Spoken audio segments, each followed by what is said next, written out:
That's about half a can of cola I've already drank and I can still taste it. Welcome to the Random Fact Archive, the home of weird little factoids to fill your day. Here with me I have examples of the physical media for all of Nintendo's portable consoles. So we have the Game Boy, Game Boy Color, Game Boy Advance, Nintendo DS, Nintendo 3DS, and the Nintendo Switch. And for the purposes of science, and so that you guys don't have to, I'm going to taste every single one of these.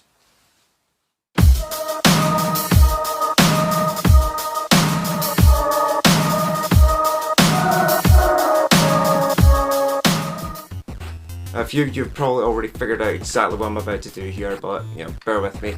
Anyway, we'll start with Game Boy. This is Game Boy Gallery 5-in-1. It's a compilation of remakes of some of Nintendo's Game & Watch games. It's actually a pretty decent little compilation. Had that when I was a kid. Just doesn't taste of much really. Slight plasticky taste maybe. Nothing too much to worry about there. Next up we've got Game Boy Color Wario Land 3.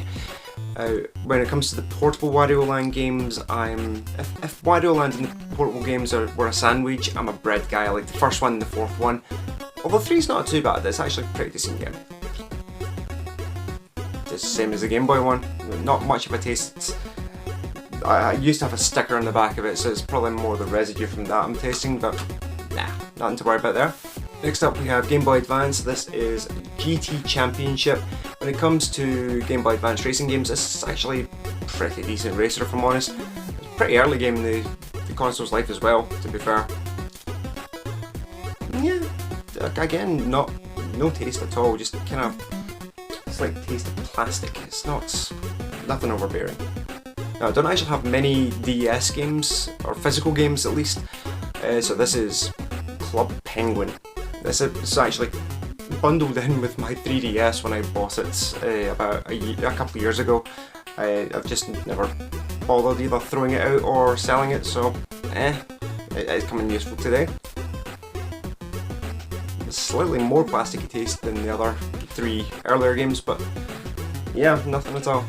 Next up we have 3DS. For this one I'm doing Super Mario Maker for 3DS. If this had any connectivity with the Wii U version of the game, this would have been a joy to play, but given the fact you can't upload the courses that you build in this version, it's still a good version, it's just, it could have been better. It tastes pretty much the same as the DS game. Again, there's just no taste to it at all.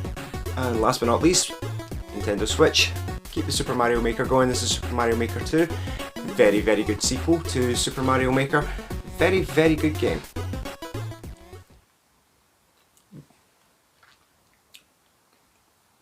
I might be stupid doing this, but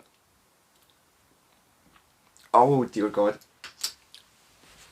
Oh, it's in the back of my throat.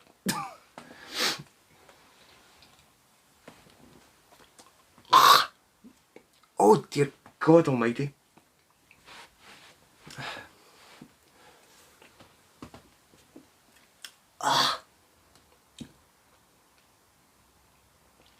That's about half a can of cola I've already drank and I can still taste it. I think the worst of it is I kind of expected it already and like, oh dear God, it still gets me every time. Okay, that was a bit overkill. The Switch game didn't taste earth-shatteringly bad. That being said, it really wasn't a pleasant taste, by any measurable scale. But the internet is awash with tales of Switch cartridges tasting bad, so what's the deal? What's going on? Out of all the video game companies, Nintendo has had by far the most experience when it comes to portable consoles, starting in 1989 with their Game Boy console. For all their handheld shenanigans, they have stuck with small form factor cartridges, or game paks in Nintendo parlance, and cards to transport their games from their custom made fun factories to your hands. And as technology has advanced, these cards have gotten both bigger and smaller at the same time. Bigger in terms of the storage memory on board, and smaller in terms of the physical footprint of the cards themselves. When Nintendo released their phenomenally popular Switch console in 2017, which is a hybrid portable and home console, they decided to use an SD card style cartridge as their primary form of game distribution. Well, that and downloading games from the internet, because it's more convenient and profitable for Nintendo in the long term, because they don't have to manufacture and transport little memory cards to shops. These cards were effectively an evolution of the game cards used on the Nintendo DS and 3DS with a smaller size and a higher capacity, but this presented a bit of a problem for Mario's Kingdom. You see, Nintendo have a habit of marketing their products to a younger demographic than Sony or Microsoft's offerings. Human younglings are an undiscerning bunch who have a habit of sticking whatever they can get their mitts around into their mouths. And I should know, I have two of the beasts. Because of this, Nintendo had a legitimate concern of kids swallowing their fancy new fun packs, so they decided that the best course of action would be to make it so that Switch game cartridges were as unappealing as possible to swallow. Nintendo had a couple of options. For example, they could have made the game cartridges spiky, or they could have made them poisonous. They couldn't exactly go with the first option, as it would make it very difficult to insert and remove the cartridges from the console. And the second option was frowned upon, as they could be sued for poisoning kids, as they would still put them in their mouths and then drop dead. Then some smart person thought about not making the card poisonous, but just taste really bad. That way, if a kid did put the cartridge into their mouth, they would want to spit it out right away.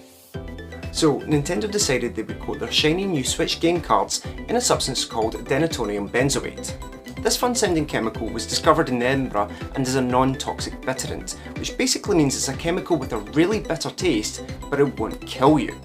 This stuff is actually used in many different places to stop consumption of things that aren't safe, such as paint, antifreeze and denatured ethyl alcohol. It's actually one of the most bitter chemical compounds known, and because of this, Nintendo considered it perfect to cover their Switch game cards in to stop people accidentally swallowing them. So now you know why Switch cartridges taste so bad.